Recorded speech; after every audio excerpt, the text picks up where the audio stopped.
ఇక లేవు కదా పెద్దవి జిమ్మలు చేస్తామని చేద్దాం బట్ అటు ఇటు పిసుకున్నట్టు అయినాయి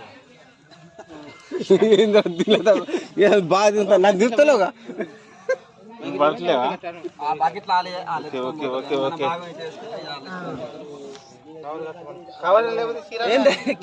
ఏం చేప ఇది? అది బల్లెంక ఒల్లెంక అంటారు. బల్లెంక అనాలి ఇక్కడ. ఒల్లెంక అంటారు, మాకెళ్ళి బల్లెంక అంటారు. ఒల్లెంక అది పేరు ఈ బొమ్మే ఒల్లెంక కాన్సెప్ట్ ఉన్నాయిలే కానీ అందులో బయటికి రాదు. వాటర్ మొత్తం వాటర్ మొత్తం తీసి తొక్కేటి. లేపు లేపు జల్లాలు ఉన్నాయి. ముందు మామిడికి వేసిందా ఒకటి ఇలా కూడా పారదండి ఇక